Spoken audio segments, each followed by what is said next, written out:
가지의 말씀입니다.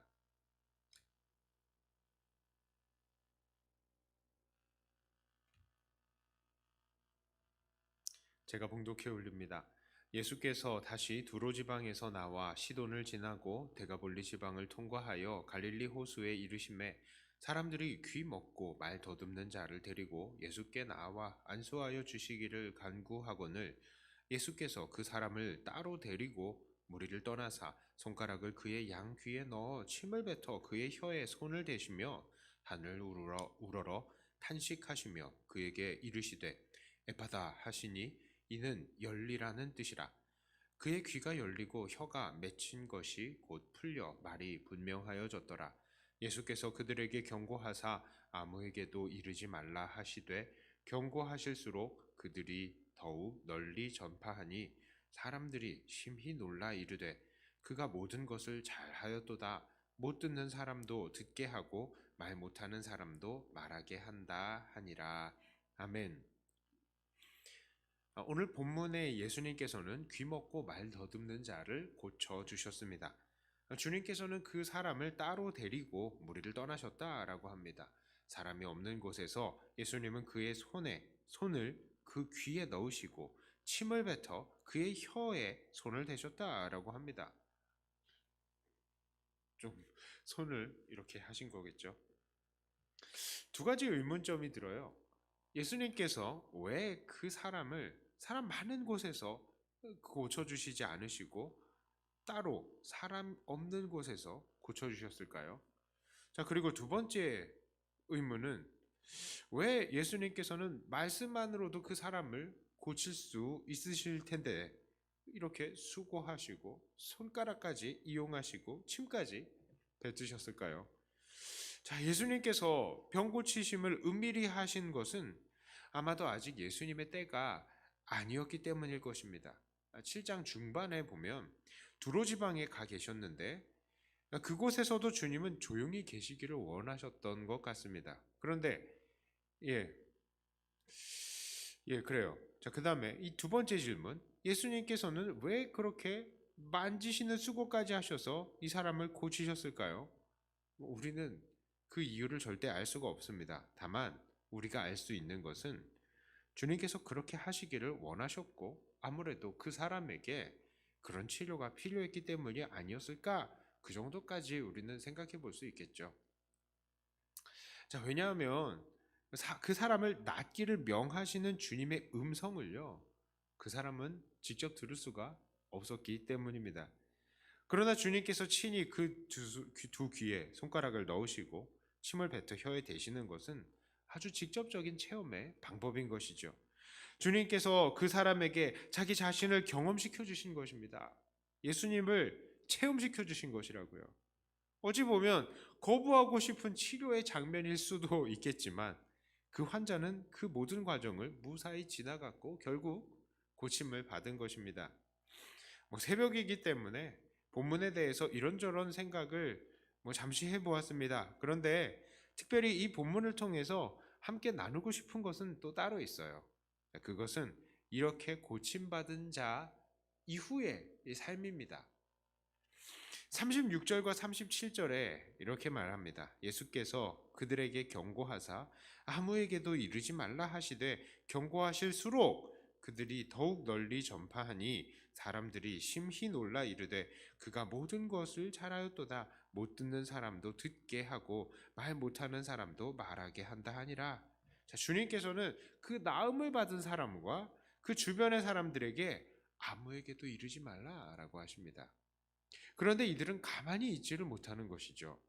36절의 말씀을 보면 주님께서는 이것을 경고하실수록이라고 하셨습니다. 그러니까 오늘 이 치유의 현장 이외에도 주님은 많은 질병을 고치셨고 그때마다 계속해서 아무에게도 이르지 말라고 경고하셨다는 것을 우리는 짐작해 볼 수 있습니다.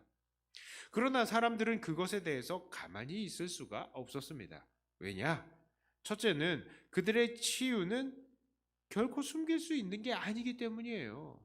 숨길 수가 없는 것입니다. 생각해 보십시오. 누군가 말도 못하고 듣지도 못하던 사람이 어느 날 갑자기 듣고 말을 합니다. 앉아서 구걸하던 사람이 일어나서 뛰어다니며 성전에 들어갑니다. 자, 그렇다면 그 사람의 주변에서 그 사람을 잘 아는 사람들이라면 어느 누가 이 놀라운 변화의 이유에 대해서 묻지 않을 사람이 어디 있겠습니까? 이것은 모두 물을 만한 질문이 따라올 그런 사건이고요. 결국 그 병을 고쳐주시는 주님을 증거할 수밖에 없게 되는 것이죠. 그들의 병 고침은 주님을 전하고 싶지 않아도 전할 수밖에 없도록 만드는 증거가 되는 것입니다. 또한 두 번째로 그들이 가만히 있을 수 없었던 이유가 무엇입니까? 바로 예수님을 만나서요, 너무 좋았기 때문이죠. 이들은 예수님을 만나서 그 병 고침을 받았죠. 또 그로 인해서 예수님이 그리스도라는 확신까지 했습니다. 이렇게 확신을 했는데 어떻게 그것을 참고 가만히 있을 수 있단 말입니까?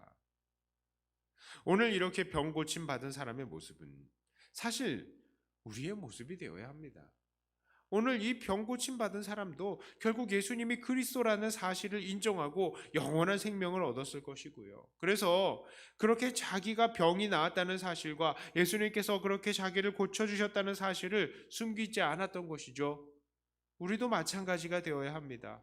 우리도 예수님을 만나고 예수님으로 인해서 구원을 받았습니다. 천국의 소망을 갖게 되었고 살아가는 하루하루가 다른 의미를 갖게 된 것이죠. 우리가 정말로 이렇게 구원을 받은 사람들이라면 오늘 이 병나음을 받은 사람이 그러했던 것처럼 우리에게 있어서 영원히 죽을 사람들이 보이는 증상, 이 죽을 사람들이 보이는 증상 있잖아요. 죽음의 증상들, 이런 것들이 없어지고요. 이제는 이 사실이 겉으로 드러나는 것이 마땅하고 내가 이제는 산 사람의 증상을 보여야 되는 것 아니겠습니까? 그게 마땅한 거 아니겠어요? 예수님이 그리스도라는 것이 증거가 되어야 되는 게 마땅한 거 아니겠어요? 우리가 받은 구원이 너무 좋고 우리가 만난 예수님이 너무 좋아서 예수님을 증거하는 게 마땅한 거 아니겠습니까? 자, 그러므로 오늘 우리들은 어떻게 살아야 합니까? 첫째로요, 우리는 영생의 증상을 나타내 보여야 합니다. 자, 그러니까 우리가 예수님 믿고 천국에 들어가게 되면 우리의 속사람이 고쳐지는 것이죠. 그래서 우리는 죽을 사람의 증상을 보이는 게 아니라 산 사람의 증상을 보여야 되는 것입니다. 물론 병 나은 사람은 질병이 겉으로 드러나서 사람들이 알아차리기 쉬운 부분들이 많이 있지만요, 우리의 영혼이 고침받은 사람들도 결국 이 영혼이 고침을 받은 티가 나게 돼 있다는 거예요.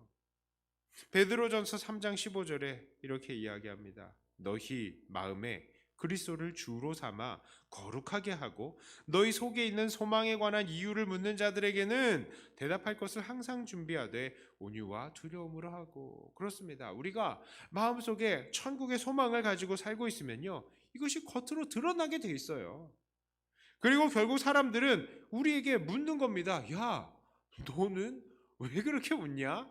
너는 혹시 무슨 소망이 있는 거야? 왜 그런 거야? 하고 소망의 이유를 묻게 되는 것이죠. 우리들은 바로 그때 그래, 우리의 소망의 이유는 예수 그리스도야 라고 대답하게 되는 거예요. 그게 바로 전도인 것입니다. 자, 두 번째로 또 우리는 어떻게 살아야 합니까? 우리는 또한 우리가 받은 구원을 기뻐해야 합니다. 우리가 정말 우리가 받은 구원에 대해서 기쁨이 있다면요, 이 기쁨은 결국 우리의 겉으로 드러나게 될 것입니다. 영원히 죽을 수밖에 없었던 우리들, 날마다 죄의 종으로 육체를 위해서 살아야 하는 우리들이 천국을 소망하며 주님과 교제하면서 믿음의 친구들과 사랑하면서 살 수 있는 것, 우리가 정말로 이것을 기뻐하면요, 이 기쁨이 드러날 수밖에 없지요. 혹 우리 안에서 이 기쁨에 대해서 무뎌진 부분들도 있을 것입니다. 이것은 우리의 죄악된 본성의 문제이기도 합니다. 결혼을 하면 너무 좋지만 이 신혼의 생활이 잠깐이고 그 이후에는 조금 무덤덤해지는 것처럼 말입니다. 하지만 우리가 받은 구원은 우리가 잠깐 좋고 그 후에는 실증나는 그런 게 아닙니다. 그러므로 우리는 날마다 하나님 앞에 나와서 우리가 받은 구원이 무엇인지 계속해서 그 기쁨의 깊이를 깨닫게 해달라고 기도하고, 또 하나님께서 주시는 천국의 소망과 기쁨이 날마다 우리 안에서 새로워지기를 기도해야 할 것입니다. 우리가 그렇게 살 때에 우리는 또다시 주님을 증거하지 말라고 해도 증거하는 증인들이 될 거예요. 이제 말씀을 정리하겠습니다. 오늘 나음을 받은 병자는 예수님을 증거하는 도구가 되었습니다. 그의 변화가 확실하고요. 그가 만난 주님이 너무 좋았기 때문입니다. 오늘 우리들은 어떻습니까? 우리는 정말로 확실한 변화인 이 영생을 얻은 사람들입니다. 그리고 그 주님을 매일 누리는 사람들입니다.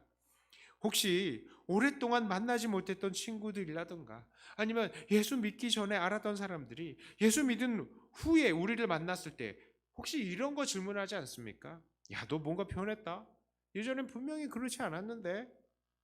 또 어떤 이들은 이렇게 질문하지 않겠습니까? 너는 뭐가 좋아서 그렇게 항상 웃니? 정말요. 우리는 이런 질문들을 받으며 살았으면 좋겠어요. 왜? 항상 우리 안에 기쁨이 넘쳐서, 항상 우리 안에 구원받은 증거들이, 그 증세들이 막 나타나서 그런 이야기들을 들었으면 좋겠습니다. 그리고 우리가 그런 것들을 들음으로 또 그때 예수님을 자랑했으면 좋겠습니다. 이렇게 늘 구원받은 기쁨이 넘치고 또 구원받은 티가 나서 많은 사람들에게 복음을 또한 증거할 수 있는 저와 여러분들이 다 되시기를 주님의 이름으로 축복합니다. 기도합니다.